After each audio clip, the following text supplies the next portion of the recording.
Assalamu alaikum.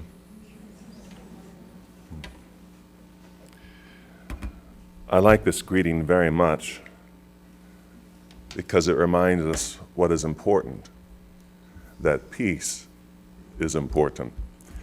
And that's a word I haven't heard yet today, although it's been implied, obviously very strongly, that in order for us to be healthy, we have to have some peace in our life, particularly what Chris was just talking about in the emergency rooms. If you live in chaos, it makes you live in a very unhealthy way. And whether it's an emergency room or your own life, if you create chaos and make it a habit, you're going to be unhealthy. You're going to tend to eat poorly. You're going to tend to have difficult relationships because you will be difficult. I mean, think about it. When you're happy, do you tend to behave better or worse? I'll make it easier for you. When you're angry, the next person you speak to, are you more likely to be patient or less patient?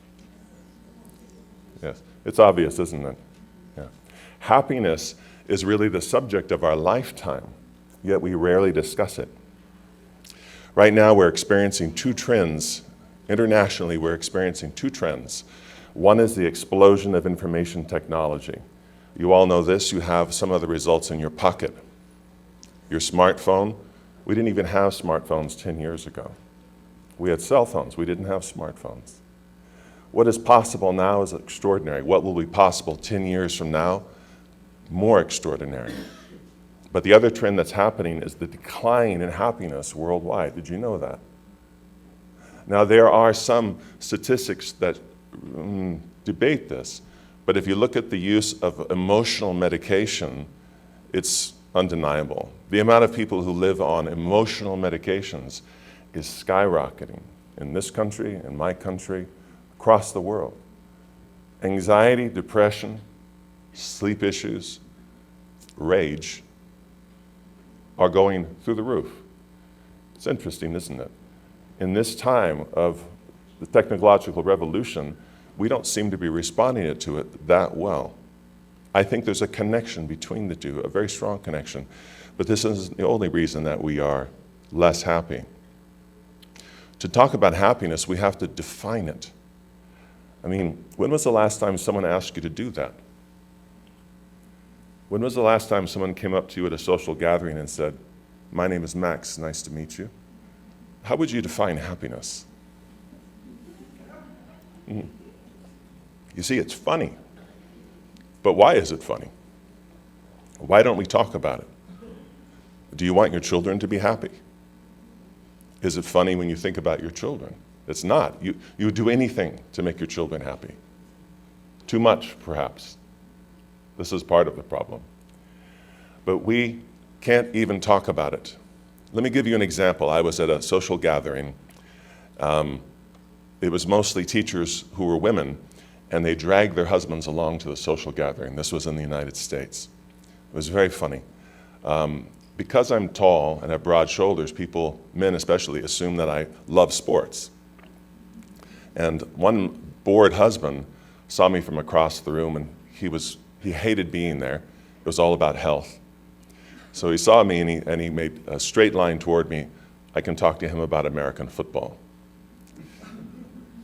Little did he know. Now, I did play American football when I was 15 years old, but that was a little while ago.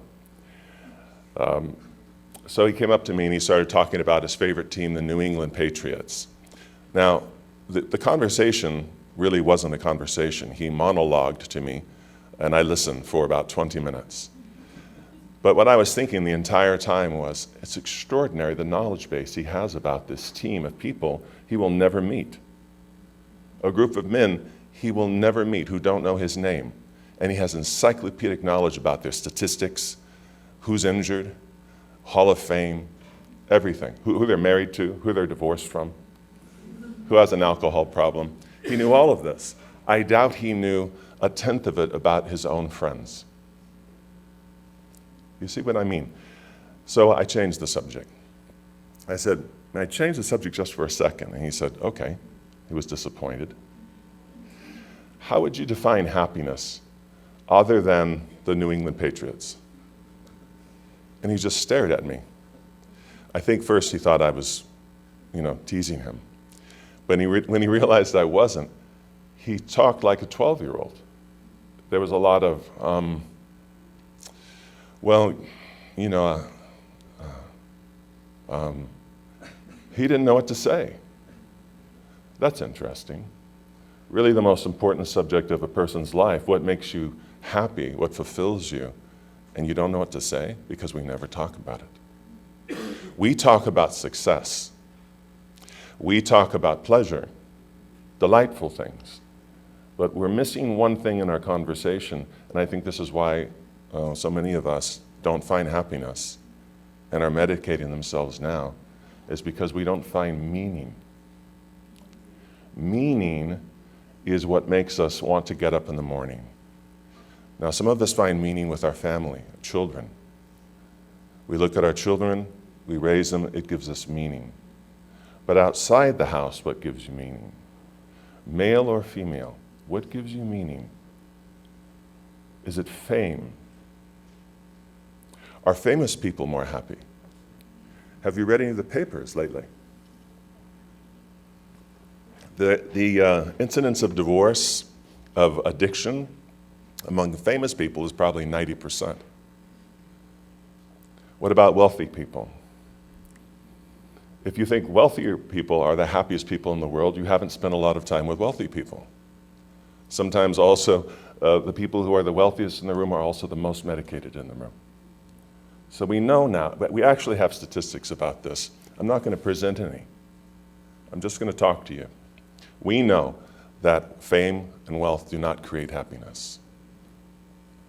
Meaning does. Love does. Connection with other people. We not only feel connected, but we feel we're contributing. There are so many of you in here who work in the hospital. That means that you contribute to people's lives every 5 minutes, all day, overtime. And you're exhausted and you're overworked. But you go to bed at night, put your head on the pillow, and you know you contributed to this world. You know you improve lives today, every day. And this gives you meaning. Otherwise, you wouldn't do it. Who would want to become a nurse, for God's sake? I mean, when you read the description, what Chris just showed, an emergency care nurse or physician, but even not an emergency care, the hard work that medical professionals do every day, every minute, is astonishing. It's Herculean. And they get very little thanks, unfortunately, and sometimes not paid enough either. But they wouldn't do it if it didn't give them meaning. That is what they get from it. They just want a little help from the organizational structures behind them. So I'm going to give you one homework assignment. I'm one of those teachers. I'm going to send you home with something.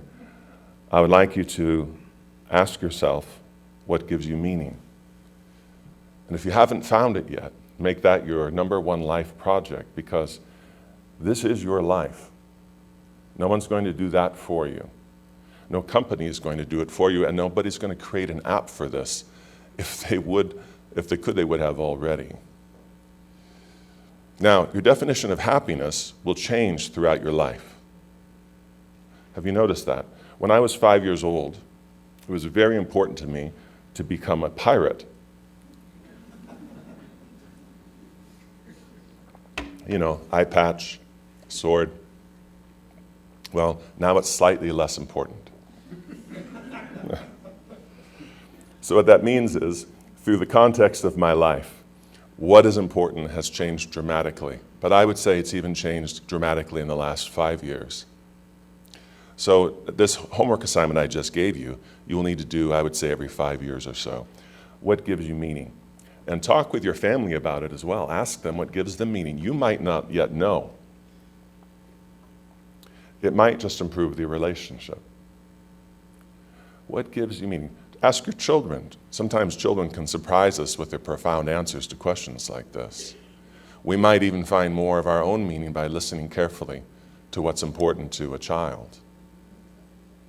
Because every minute we spend in front of a iPad, a phone, ignoring the children, the next thing that happens is we turn around and they're this big, and we can't get that time back.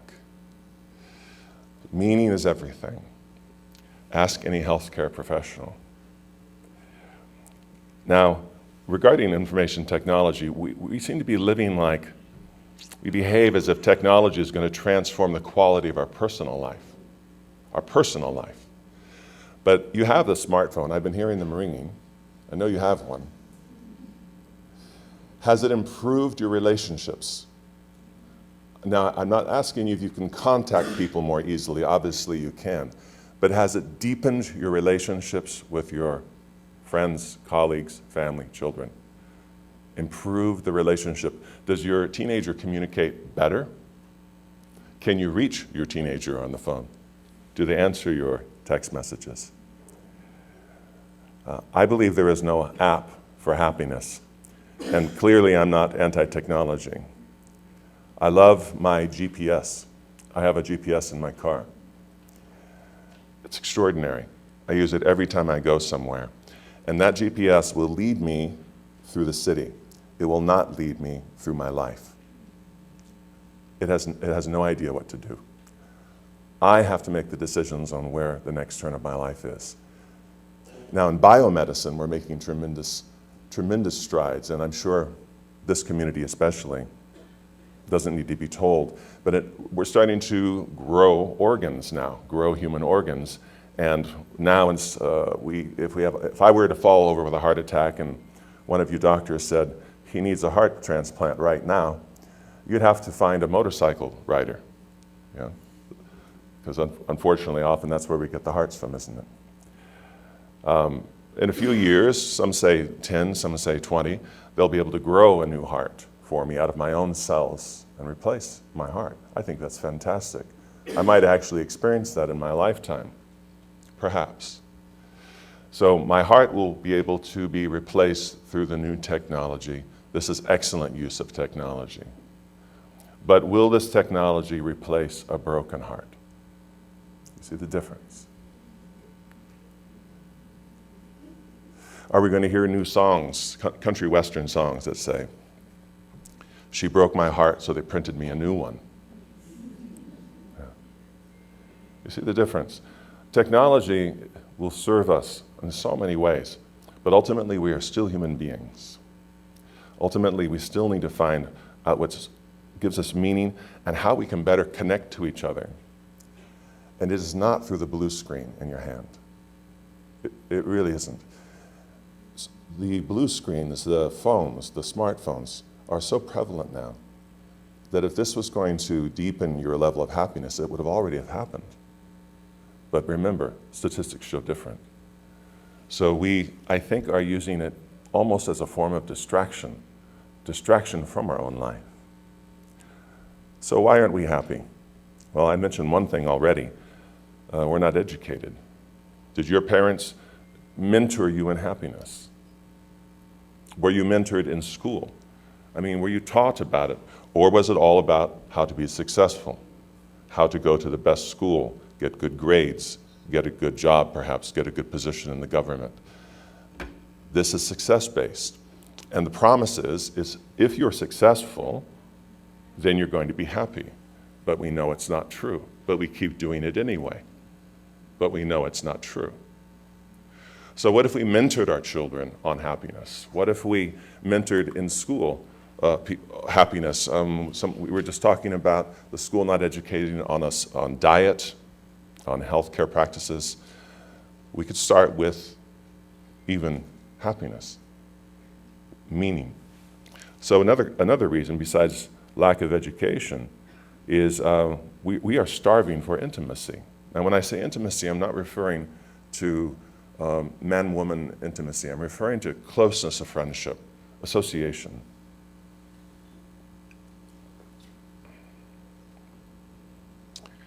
Everybody says they want more connection, more intimacy.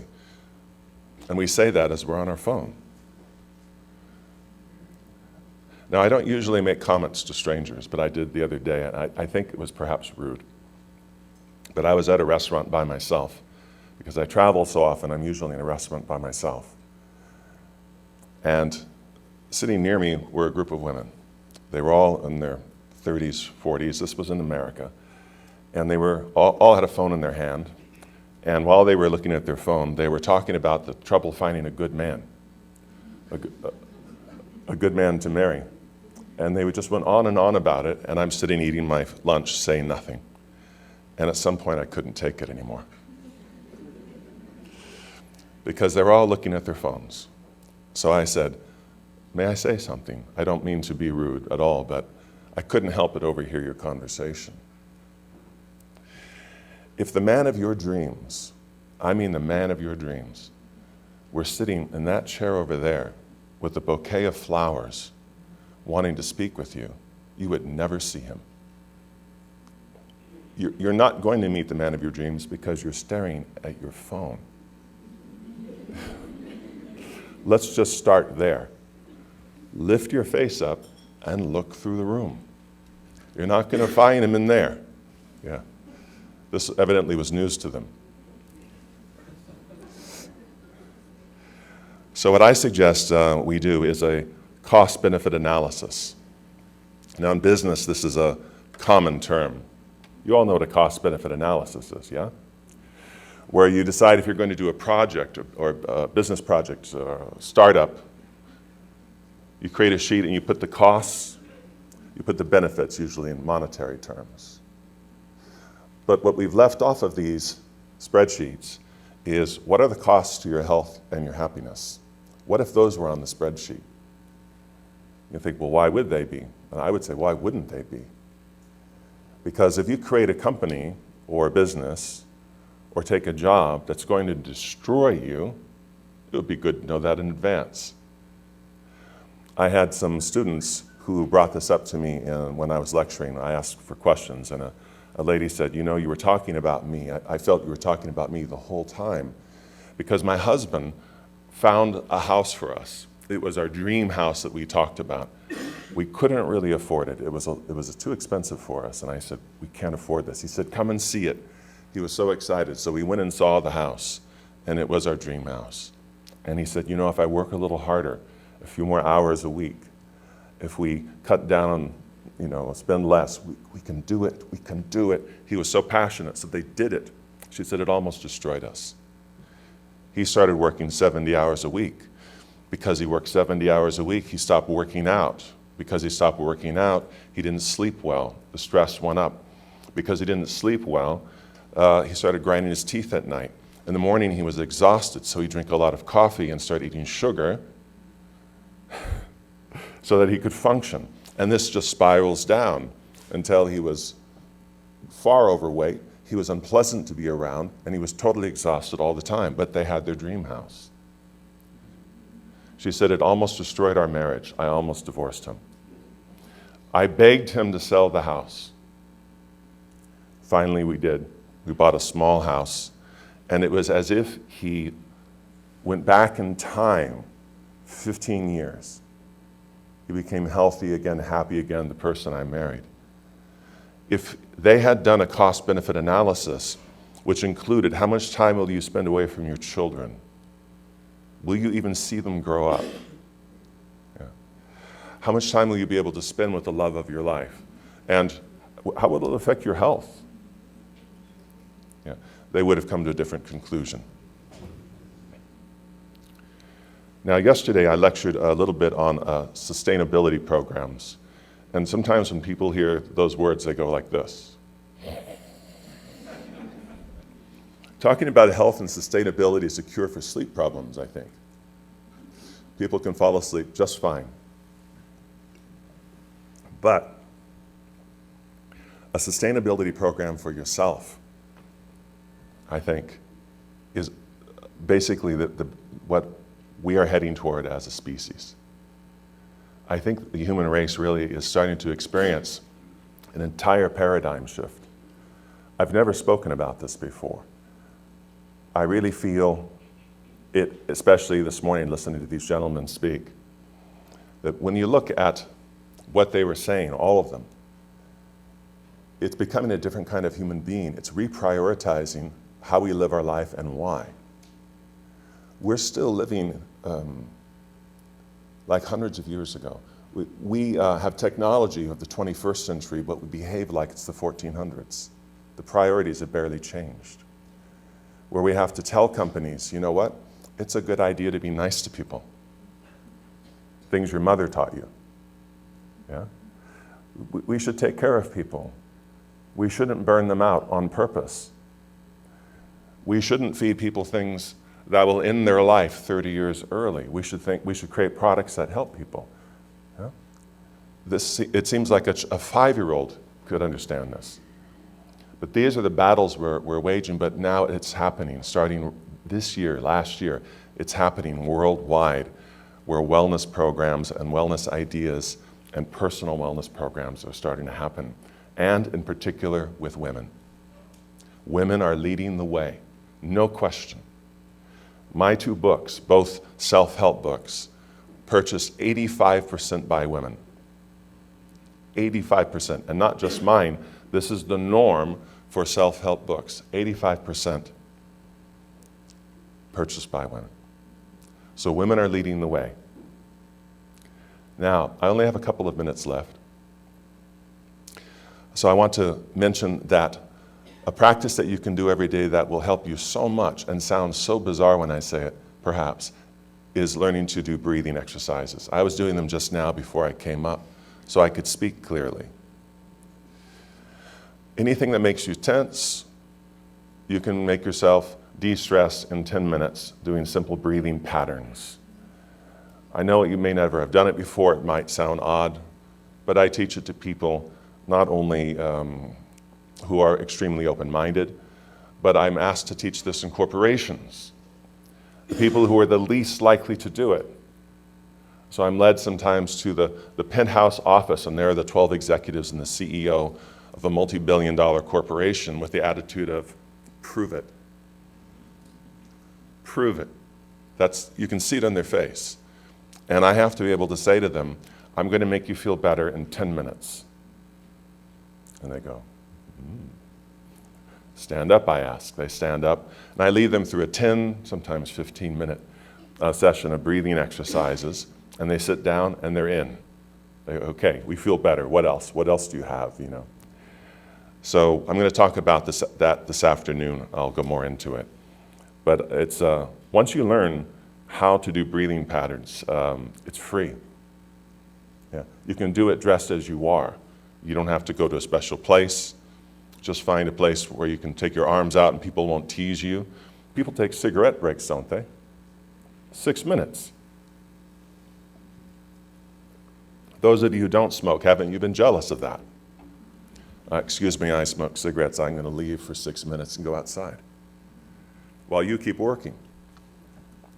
So I would like to see non-smokers step outside every hour for 6 to 10 minutes and do breathing exercise. It'll change your life, no question. So I said a 5-year-old could understand this. I want to leave you with this thought. We've heard a lot about the body today, and in some of the statistics we saw things like happiness. We hear the word well-being. The mind, the body, and the emotions and your spiritual life are not separate. They aren't separate. Now I know I could argue it the other way. For example, if I come into your emergency service and you have to cut my leg off, you're going to try to convince me I'm going to have a good life without it. I'm not my leg. I agree. Universally speaking, philosophically speaking, I am not my body. Maybe some of you agree with me that we exist within our body. The body is our possession, but we are not our body. Okay. But while we have the body, it is ours. Our mind, if our mind is in distress, it distresses the body. If our mind is in distress, we become emotional. Agreed? Okay, emotions. When you become emotional, you can't think straight. You don't make good decisions. When you become emotional, your body doesn't feel good. You start getting a tense neck, tense shoulders, and you don't sleep well. That's interesting. From your emotions. They're not separate. And when your body is in distress from poor diet, lack of exercise, sitting all day, whatever it is, car accident, when your body is in distress, you're emotionally in distress, and your mind is in distress. They are not separate. So besides the extraordinary suggestions, which I completely agree with by our other guests today, I completely agree with, just want to add, your emotional life is part of your health practice. Breathing is a free tool that you have that you can access at any time. And once you learn it, you're going to write me an email and thank me. Yeah. Whether it's from me, I don't care who teaches it to you. But when you learn to do breathing patterns, I promise you, your anxiety will go down. If you do 15 minutes of breathing a day, it is likely you will give up smoking without effort within a few months. Most of my students do. I never tell people they should stop smoking, ever. I just teach them to do breathing work, and they stop. It helps with asthma. But day to day, it helps with, I just had a terrible conversation with that person over there. So I'm going to step out for a minute. I'm going to do breath work, and I'm going to feel better. This is being utilized by top athletes all over the world. I'm not saying just my breathing work, anybody's. The top golfer in the world, breathing exercises. The German soccer team, who won the World Cup a couple of years ago, yoga and breathing. The New Zealand All Blacks rugby team, yoga and breathing, 8 years. Yeah. American football team, Seattle Seahawks, yoga, breathing, mindfulness practice, and diet, I think 6 years now. LeBron James, world's most famous basketball player, avid yoga practitioner and breathing practitioner. I'm telling you this, especially ladies, to share with your husbands. Because when the husband says, no, I don't need to do that, that's for women, say, really? Look at this list of men who practice this. Super athletes that you watch on television. Yeah. So I will end there, and I would just like to know if anyone has any questions before I step down.